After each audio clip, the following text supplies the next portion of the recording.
그들이 겟세마네라 하는 곳에 이르매 예수께서 제자들에게 이르시되 내가 기도할 동안에 너희는 여기 앉아 있으라 하시고 베드로와 야고보와 요한을 데리고 가실새 심히 놀라시며 슬퍼하사 말씀하시되 내 마음이 심히 고민하여 죽게 되었으니 너희는 여기 머물러 깨어 있으라. 조금 나아가사 땅에 엎드려 될 수 있는 대로 이때가 자기에게서 지나가기를 구하여 이르시되 아빠, 아버지여, 아버지께는 모든 것이 가능하오니 이 잔을 내게서 옮기시옵소서. 그러나 나의 원대로 마시옵고 아버지의 원대로 하옵소서. 돌아오사 제자들이 자는 것을 보시고 베드로에게 말씀하시되 시몬아, 자느냐? 내가 1시간도 깨어 있을 수 없더냐? 시험에 들지 않게 깨어 있어 기도하라. 마음에는 원이로되 육신이 약하도다. 다시 나아가 동일한 말씀으로 기도하시고 다시 오사 보신즉 그들이 자니 이는 그들의 눈이 심히 피곤함이라. 그들이 예수께 무엇으로 대답할 줄을 알지 못하더라. 세 번째 오사 그들에게 이르시되 이제는 자고 쉬라. 그만 되었다. 때가 왔도다. 보라, 인자가 죄인의 손에 팔리느니라. 일어나라, 함께 가자. 보라, 나를 파는 자가 가까이 왔느니라. 예수께서 오늘 본문의 말씀은 예수님께서 겟세마네 동산에서 기도하시는 말씀입니다. 예수님은 십자가의 고난을 앞에 두고 계셨습니다. 예수님은 하나님의 아들이셨지만 십자가의 고난을 받는 것을 매우 힘들어 하셨습니다. 십자가의 형벌은 인간이 받을 수 있는 사형 제도에서 가장 고통스러운 사형 제도입니다. 뿐만 아니라 예수님의 십자가의 형벌은 특별합니다. 저와 여러분의 죄를 대신 심판받는 그러한 대속물의 희생양이 되는 자리이기 때문입니다.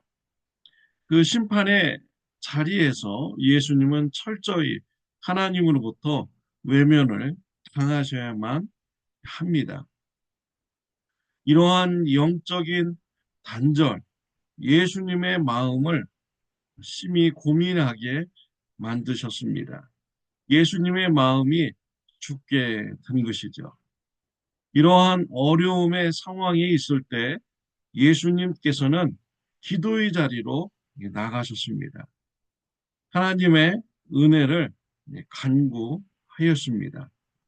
기도의 자리는 신비한 능력이 임하는 자리입니다. 단지 소리로 우리가 하고 싶은 말, 하소연을 외치는 것만으로 끝나는 것이 아닙니다. 기도의 자리에 성령님께서 임재하여 주십니다. 성령님께서 기도를 인도하여 주십니다. 우리 예수님의 기도를 보면요, 성령님께서 인도하시는 기도였음을 알 수 있습니다. 36절에 보면 이르시되 아빠 아버지여 아버지께서는 모든 것이 가능하오니 이 잔을 내게서 옮기시옵소서. 그러나 나의 원대로 마옵시고 아버지의 원대로 하옵소서 하시고 라고 했습니다. 예수님께서 기도의 자리로 나갈 때는 고난의 잔을 옮겨달라고 기도하셨습니다. 기도하다 보니까 예수님의 기도가 변화했습니다. 나의 원대로 마옵시고 아버지의 원대로 하옵소서라는 기도로 변하게 된 것입니다. 성령님께서 기도를 인도하여 주신 것이죠. 성령님은 하나님의 뜻을 가장 잘 아시는 분입니다. 성령님께서는 우리의 기도가 하나님께서 원하시는 기도로 인도하여 주십니다. 고린도전서 2장 10절 11절에 보면 오직 하나님이 성령으로 이것을 우리에게 보이셨으니 성령은 모든 것 곧 하나님의 깊은 것까지도 통달하시느니라. 사람의 일을 사람의 속에 있는 영 외에 누가 알리요? 이와 같이 하나님의 일도 하나님의 영 외에는 아무도 알지 못하느니라.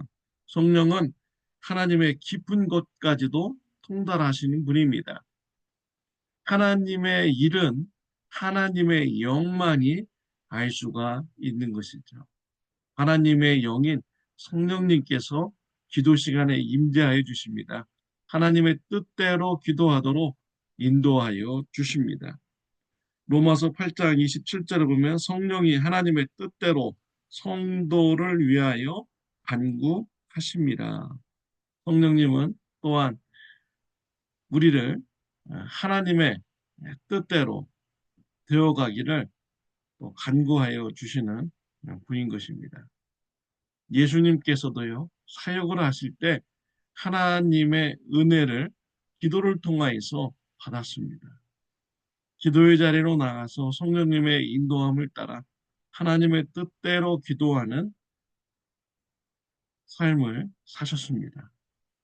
예수님께서 기도의 자리로 나갈 때는 심히 고민하여 죽게 되는 이런 마음을 가지고 나갔지만 기도를 마치신 후에는 변화의 모습이 있었습니다. 42절을 보면 일어나라 함께 가자 보라 나를 파는 자가 가까이 왔느니라 라고 했습니다. 기도를 마친 예수님의 모습에는 담대한 모습이었습니다. 고난을 용기 있게 대면하는 모습이었습니다. 기도하는 예수님을 닮아가는 기도의 모습이 저와 여러분들에게 있으시기를 바랍니다. 예수님께서는 기도의 자리로 갈 때 제자들과 함께 하였습니다. 예수님께서 제자들의 중보 기도가 필요하신 분은 아닙니다. 예수님께서는 제자들에게 기도의 유익을 가르치기 위해서 제자들과 함께 기도의 자리로 나갔죠. 예수님뿐만 아니라 제자들에게도 앞으로 큰 시험이 닥치게 되는 것입니다.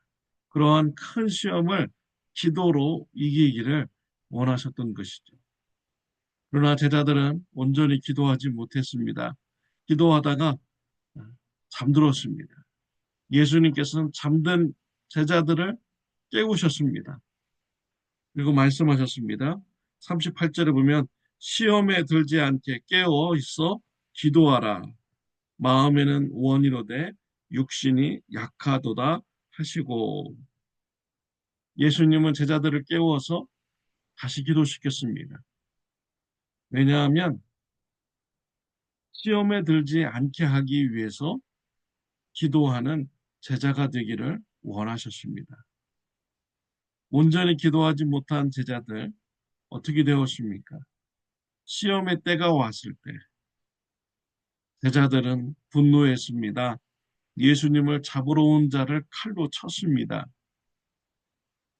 또한 예수님께서 붙잡혀 가시자 예수님을 따르던 제자들은 모두 다 도망을 갔습니다. 베드로는 붙잡히신 예수님을 멀리서 따라가다가 예수님을 모른다고 3번 부인하였습니다. 깨워서 기도하지 못했기 때문에 시험의 때에 넘어지는 이런 결과가 있었던 것이죠. 우리 예수님께서 원하시는 제자의 모습은 시험을 기도로 이겨나가는 제자들을 원하시고 있습니다. 그와 같은 모습으로 성장되기를 원하고 있습니다.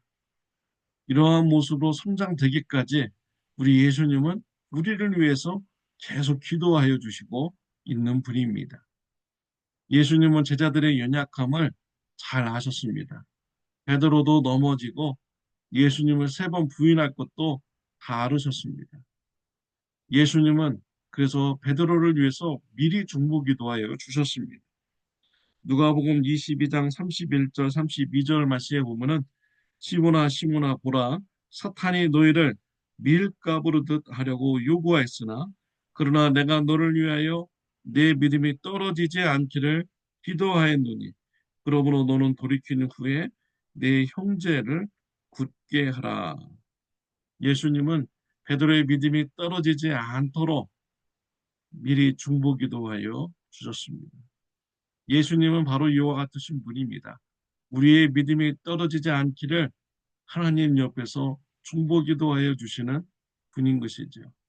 또 우리 예수님은 우리가 기도로서 시험을 이기는 영적 성장까지 성장하기를 원하시고 있습니다. 그 영적 성장의 수준에 올라갈 때까지 예수님 우리를 위하여 늘 중보기도하여 주시고 있습니다. 사랑하는 성도 여러분, 우리 예수님의 기대대로 시험을 기도로 이겨나가는 이러한 제자의 모습이 되어야겠습니다. 기도는 단순히 소리만 외치는 시간이 아닙니다. 성령님께서 임재하는 시간입니다. 우리의 기도를 하나님의 뜻대로 기도하도록 인도하여 주시고 있습니다. 예수님께서도 성령님의 인도함을 받아 하나님이 원하시는 뜻대로 기도하시면서 십자가의 고난의 사역을 잘 감당하였습니다. 예수님은 이와 같은 모습으로 저와 여러분들이 성장되기를 원하고 있습니다. 기도의 자리로 나가는 저와 여러분들이 되시기를 바랍니다. 기도드리겠습니다. 하나님 아버지 감사합니다. 우리를 고아와 같이 내버려 두지 아니하시고 우리를 지켜봐 주시고 우리를 위하여 중보기도하여 주시니 감사합니다. 우리가 영적으로 성장하기까지 우리를 붙잡아 주시니 감사합니다. 우리 예수님이 원하시는 수준까지 올라가도록 하여 주옵소서. 큰 시험 앞에서도 기도로서 시험을 이겨나가는 영적 성장이 있는 제자들이 되게 하여 주옵소서. 예수님의 이름으로 기도드렸습니다. 아멘. 고난주간 수요일입니다. 예수님의 고난을 감사하면서 기도하시는 저와 여러분들이 되시기를 바랍니다.